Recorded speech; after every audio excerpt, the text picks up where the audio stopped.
Money and banking में पहला topic है हमारा मनी पढ़ेंगे, उसके बाद बैंकिंग, दोनों क्या है जो है जॉइंट चैप्टर है। मनी से रिलेटेड ही बैंकिंग होता है, ठीक है।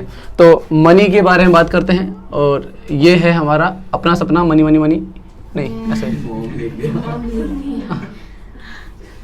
ठीक है जी।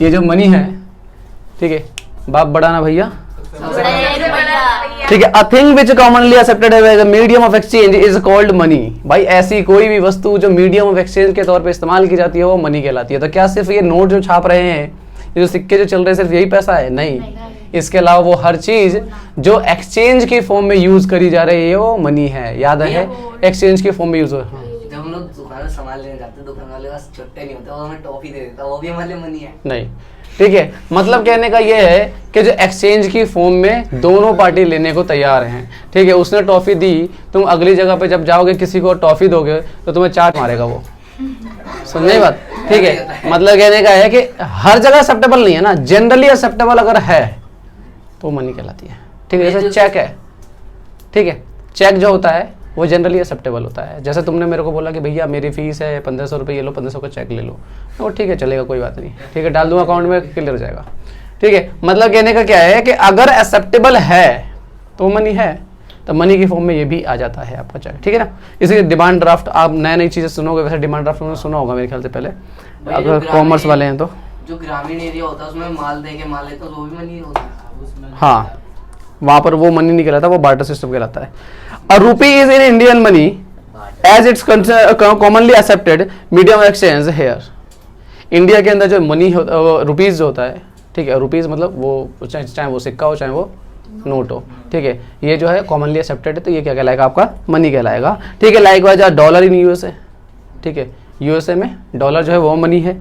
ओरिजिन ऑफ मनी के बारे में बात कर रहे थे। Money is the related to the need to facilitate the exchange, therefore the money is generally defined as the things that it commonly accepted the medium of exchange। जो और money का जो ओरिजिन है, मतलब मनी जब बना, ठीक है, तो इसके पीछे बनने के पीछे रीज़न ही यही था कि इसका मीडियम ऑफ एक्सचेंज चाहिए था हमको। हम सामान के बदले सामान लेने में बड़ी दिक्कत आती थी, क्योंकि मैं अगर मान लीजिए मैं किसान हूँ, मेरे पास गेहूँ है, ठीक है, और ये अमोजी इनके पास जूते हैं, ठीक है, तो ज़रूरी नहीं है कि मुझे जो है जूते की ज़रूरत है और इनको गेहूँ की ज़रूरत है। तो हम दोनों का मीडियम ऑफ एक्सचेंज कैसे मैच होगा? समझ में आई बात? ये जरूरी है कि मुझे जो चाहिए वो उसकी नीड हो और उसे जो चाहिए वो मेरी नीड हो, मतलब दोनों की जो है नीड जो है वो एक दूसरे की मैच करनी चाहिए। समझ में आई बात? ठीक है, तब जा करके जो है बार्टर सिस्टम जो है वो कामयाब हो पाता था, पर वो बड़ी मुश्किल है ये चीज़, ठीक है ना। चलते हैं बार्टर सिस्टम ऑफ एक्सचेंज के बारे में थोड़ा सा पढ़ लेते हैं कि बार्टर सिस्टम ऑफ एक्सचेंज क्या है, ठीक है।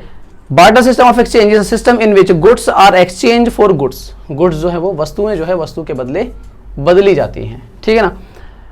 अब इसको एक एग्जांपल के तौर पे समझ लेते हैं। जैसे एक फार्मर है, उस फार्मर को, ये हमारा फार्मर है, ठीक है, इस फार्मर को नीड है, ठीक है, नीड है शूज की, ठीक है, और इसके पास वीट है, इसके पास मैं यहाँ लिख लेता हूँ, इसके पास वीट है।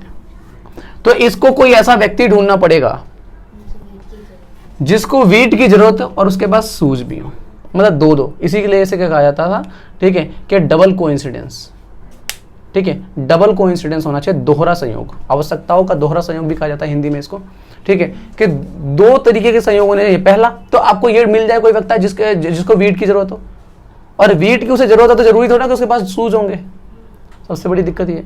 तो दो दो संयोग होने चाहिए। पहला तो ये होना चाहिए कि उसके पास वीट हो, ठीक है। तो फाइनली मेरे को एक लड़की मिल गई जिसका नाम था पल्लवी, ठीक है, और इसके पास शूज ही शूज थे बहुत, ठीक है। अब इनके पास शूज थे, ठीक है, और इनको नीड किसकी थी? वीट की, ठीक है। अब ऐसे में इन्होंने एक्सचेंज कर लिया। इनको वीट की जरूरत थी, ठीक है, ये नीड लिख देता हूं मैं, इनको वीट की जरूरत थी, मैंने इनको वीट दे दिया, ठीक है, और मुझे शूज की जरूरत है, मैंने इनसे शूज ले लिया, इस तरीके से, ठीक है। ये कहलाता है आपका क्या? बार्टर सिस्टम ऑफ एक्सचेंज, ठीक है जी। अच्छा, ये एग्जाम्पल के तौर पे समझ में आ गया, वही बेस्ट है कि इसमें पढ़ना बेकार है, ठीक है ना। No such common medium of exchange exist in CC economy, commodity for commodity exchange economy. एक ऐसी इकोनॉमी जिसके अंदर कॉमोडिटी के बदले कॉमोडिटी चेंज किया जाता है, वस्तु के बदले वस्तु चेंज की जाती हो, ठीक है, where goods are exchange for goods. अब ये सीसी इकोनॉमी के बारे में बात कर लेते हैं एक बार, commodity for commodity exchange. C stand for commodity and CC economy is the one in which commodities are exchanged for commodities or in which goods are exchanged for goods. ठीक है, CC exchange refer to barter system of exchange, मतलब ये barter system of exchange जो जहां पे जिस economy के अंदर बार्टर सिस्टम चलता है ना, उसको ही हम CC इकोनॉमी कहते हैं, commodity for commodity exchange economy. समझ में आई बात? ठीक है। अच्छा जी, अब बात कर लेते हैं ड्रॉबैक के बारे में कि जो बार्टर सिस्टम है इसका ड्रॉबैक क्या है। ठीक है, drawback of barter system and there elimination. पहला है डबल कोइंसिडेंस ऑफ वांट्स, बता दिया आपको, आवश्यकता होगा दोहरा संयोग। मतलब दोहरा संयोग क्या है कि एक संयोग तो ये होना चाहिए कि किसी को व्यक्ति को वीट की जरूरत है, और दूसरा संयोग हो कि उसके पास शूज हो। ठीक है, तो दो दो संयोग जो हैं वो होने चाहिए, तब जाकर के ही ये पॉसिबल हो पाता है। ठीक है, अगला है lack of common unit of value. सबसे बड़ी बात ये है कि कॉमन यूनिट ही नहीं है। मैं गेहूं को केजी में नापता हूं और शूज को पेयर में नापता हूं। ठीक है, तो समझ में नहीं आ रहा कि कितने किलो गेहूं के लिए कितने जोड़ी वीट शूज देने पड़ेंगे, या एक जोड़ी शूज के लिए कितना किलो गेहूं देना पड़ेगा। तो ये बड़ा मुश्किल है क्योंकि कॉमन यूनिट है ही नहीं। अगर आप इसको वीट को भी मनी में नाप लेते और शूज को भी मनी में नाप लेते तो फिर उस मनी के बदले मनी एक्सचेंज हो जाता। समझ में आई बात? पर यहाँ दिक्कत क्या आ रही है, मनी है नहीं है, तो इस वजह से गेहूं के बदले शूज को कंपैरिजन करना बड़ा मुश्किल है। ठीक है ना, तो क्या कह रहा है कि lack of common unit of value, what is the value of your car, you can reply 5 lakh. हमने कहा कि भाई कार कितने की है, तो कार जो है वो 5 लाख की है। से can you give the same answer in the barter system exchange, certainly under such a system your car would be value the item of horse. तो अगर यही चीज अगर बार्टर सिस्टम के अंदर बात करते तो आपकी कार की एक वैल्यू कितनी लगा दी जा रही है कि एक घोड़े के बराबर लगा दी जा रही है कि भाई मेरे पास कार है, तुम्हारे पास घोड़ा है, चलो एक्सचेंज कर लेते हैं। पर घोड़े की कीमत कितनी लगाओगे, कार की कीमत कितनी लगाओगे? कार में पेट्रोल डलता है, घोड़ा घास खाता है। ठीक है ना, दोनों की अलग अलग वैल्यू, दोनों का अलग अलग मेंटेनेंस है। समझ में आता, अलग अलग वैल्यू, तो आप एक्सचेंज कैसे कर लोगे इस चीज को? ठीक है, और मान के चलिए एक्सचेंज कर भी लेते तो कितना, एक कार के लिए कितने घोड़े, या एक घोड़े के लिए कितनी कार? उसके पास अगर मान लो उसने बोला 1.5 कार आधा काट के।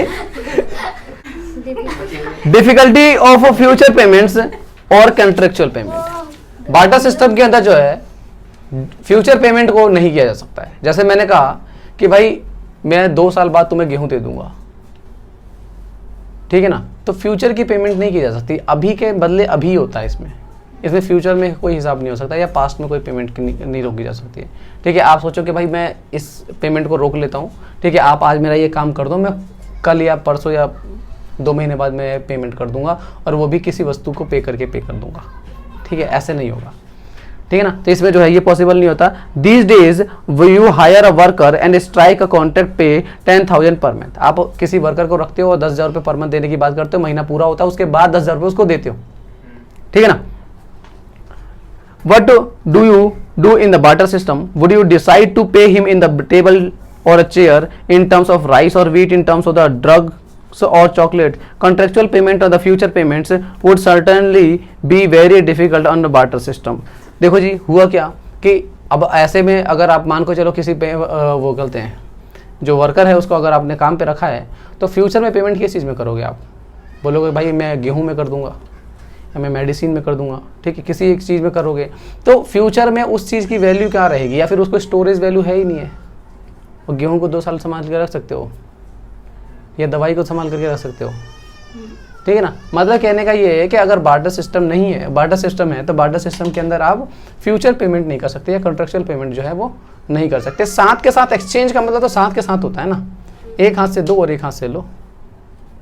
समझ में आई बात? हाँ जी, देखिए, तो difficulty of storage of value और ट्रांसफर ऑफ वैल्यू, यहाँ पर जो है स्टोरेज वैल्यू नहीं होती है। मतलब कहने का ये कि अगर आप चाहो कि मैं स्टोर कर लूँ, जैसे आपके पास 10,000 रुपये, आपने 2 साल 4 साल के लिए FD करा लिया, सेविंग कर लिया, ठीक है, तो बार्टर सिस्टम में गेहूं की FD करा देते हैं। ठीक है, बार्टर सिस्टम में आप FD नहीं करा सकते हो। ठीक है ना, मतलब स्टोरेज वैल्यू तो है नहीं, आप स्टोर करके रख नहीं सकते हो।